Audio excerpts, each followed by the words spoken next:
SIR এর খসড়া তালিকা প্রকাশ হতে সর্বদলীয় বৈঠক করলেন জেলাশাসক। মঙ্গলবার বহরমপুর জেলা প্রশাসনিক ভবনে সমস্ত দলের প্রতিনিধিদের নিয়ে বৈঠক করেন জেলাশাসক নিতিন সিংহানিয়া। উপস্থিত ছিলেন অন্যান্য প্রশাসনিক আধিকারিকেরা। জেলার মোট কত ভোটার বাদ পড়ল, কত ভোটারকে হিয়ারিং এ ডাকা হবে, এই সমস্ত বিষয় নিয়ে বিস্তারিত আলোচনা করা হয় এই দিনের বৈঠকে। মানসিক স্বাস্থ্যের জন্য সবার আগে যে নামটি মনে ভেসে ওঠে, সুস্থ মনের ঠিকানা মনোবীক্ষণ। যোগাযোগ নাম্বার 7477799513। মঙ্গলবার এসআইআর এর খসড়া তালিকা প্রকাশ করে নির্বাচন কমিশন। আর খসড়া তালিকা প্রকাশ হতেই সর্বদলীয় বৈঠক করলেন জেলা শাসক। মঙ্গলবার বহরমপুর জেলা প্রশাসনিক ভবনে সমস্ত দলের প্রতিনিধিদের নিয়ে বৈঠক করেন জেলা শাসক নিতিন সিংহানিয়া। উপস্থিত ছিলেন অন্যান্য আধিকারিকরাও। জেলার মোট 57,64,085 জন ভোটারের মধ্যে 2,78,837 জন ভোটারের নাম বাদ পড়েছে এসআইআর এ। রোলে নাম ছিল, মানে যখন 27শে অক্টোবর যখন আমাদের নোটিফিকেশন হয় এসআইআর এর, মানে বিশেষ নিবিড় সংশোধনের যে নোটিফিকেশন হয়, তখন আমাদের জেলার সার্বিকভাবে ইলেক্টরের সংখ্যা ছিল 57,64,085 জন। আমাদের ড্রাফট রোল যেটা পাবলিকেশন হলো এসআইআর করার পরে, মানে নিবিড়ভাবে সংশোধনের পর, সেই ইলেক্টর সংখ্যাটা এখন দাঁড়িয়েছে 54,85,248 জন। আমাদের এখনো পর্যন্ত ড্রাফট রোলের হিসেবে বাদ গেছে 2,78,837 জন ভোটার। এর মধ্যে মৃত, পুরোপুরিভাবে স্থানান্তরিত বা এই মুহূর্তে অনুপস্থিত কিংবা ডুপ্লিকেট সব রকমেরই ক্যাটাগরি এর মধ্যে মিশে আছে। পাচ্ছি বহরমপুর 72 এসিতে এই যে ডিলিশন, সেটার সংখ্যা তুলনামূলকভাবে সব থেকে বেশি আমাদের জেলাতে। এর মধ্যে প্রায় 1,20,000 ভোটারকে সংশোধনের জন্য হিয়ারিং এ ডাকা হবে।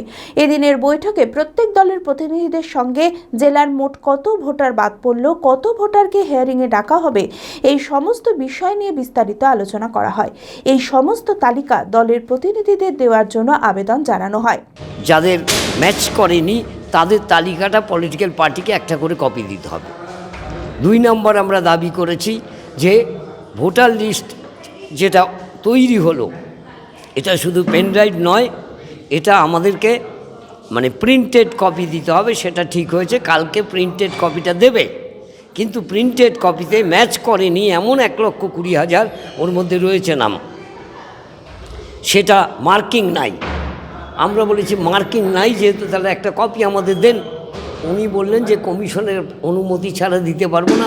আপনারা বললেন, কমিশনের সঙ্গে কথা বললুম। এর সঙ্গে মৃত ভোটার 2 লক্ষ, মানে মৃত বলতে পারেন বা লুকোনো ভোটার 2,57,000, তারও আমরা একটা তালিকা চেয়েছি।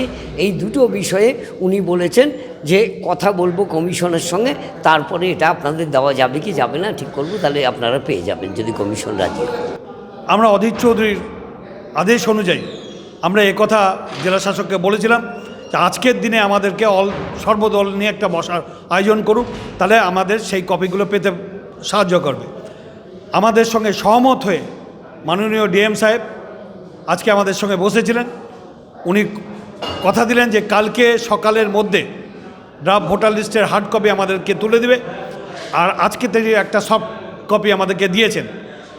এই মিটিং চলাকালীন আমরা একটা দাবি রাখলাম এবং উনি বলতে এবং লিখতে বাধ্য হলেন ইসিআইকে যে 1,20,000 মানুষের ড্রাফট বা হিয়ারিং হবে, সেই হিয়ারিংয়ের কপি আমাদেরকেও দেওয়া হোক। উনি বললেন এই মুহূর্তে ইসিআর কাছ থেকে সেই অনুমতি নেই। আমরা বললাম অনুমতি না, এটা আমাদের দাবি এবং এটা করতেই হবে। তার কারণ কাদেরকে হিয়ারিং হচ্ছে এটা আমাদের জানা দরকার, কারণ এই জেলার মানুষ তারা যোগ্য ভোটার, তাদের কিভাবে কেন হিয়ারিং হলো, আমরা তাদের পাশে সহায়তা করব। অধীর চৌধুরীর সহায়তা নিয়ে এই কথা আমরা বলতে চাই, এই জেলার মানুষ যাদের হিয়ারিংয়ে ডাক পড়লো, তারা আমাদের সঙ্গে মুন্সিয়া জেলা কংগ্রেস ভবনে বা আমাদের ব্লক কংগ্রেসে প্রতিটা ব্লকে আমাদের কর্মীরা আছে, যোগাযোগ করবেন। সবাইকে সর্বোত্তমভাবে আমরা সাহায্য করব। একটাও যোগ্য ভোটারের নাম যাতে না বাদ যায়, তার শেষ চেষ্টা, শেষ রক্ষা আমরা অঙ্গীকারবদ্ধ। যে সমস্ত ভোটারদের সংশোধনের জন্য হিয়ারিং এ ডাকা হবে, সেই প্রক্রিয়া যেন যথাযথভাবে করা হয়, সেই দাবি জানিয়েছেন ফরওয়ার্ড ব্লকের জেলা সম্পাদক মণ্ডলীর সদস্য স্বরূপ দেব। তাহলে আমরা আনম্যাপিং যারা থেকে গেলেন তাদেরকে আমরা নক করতে পারবো, আনম্যাপিংগুলোকে আমরা মূল স্রোতে নিয়ে আসতে পারবো যদি কোনো সমস্যা থাকে। এই সংক্রান্ত বিষয়ে আজকে আমাদের আলোচনাটা হয়েছে এবং আমরা বলেছি যে যাদের হিয়ারিং হবে 1,20,000-এর মতো মুর্শিদাবাদ জেলায় হিয়ারিংয়ে আসবে, সেই হিয়ারিং যেন খুব শিথিলতা হয় শান্তিপূর্ণ হয় এবং মানুষজন স্যাটিসফ্যাকশান পায় যে হিয়ারিংয়ে কেন তিনি এসেছেন এবং হিয়ারিং থেকে তিনি অ্যাকসেপ্ট হলেন বা রিজেক্ট হলেন, সেটা মানুষকে স্যাটিসফ্যাকশান দিয়ে বোঝাতে হবে। B care institute of management and technology ভর্তি চলছে civil, mechanical, electrical, electronics and telecommunication engineering কোর্সে।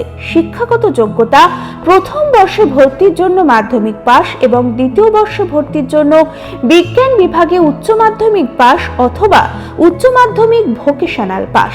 খুবই অল্প খরচে পড়ার সুবর্ণ সুযোগের সাথে রয়েছে স্কলারশিপের ব্যবস্থাও।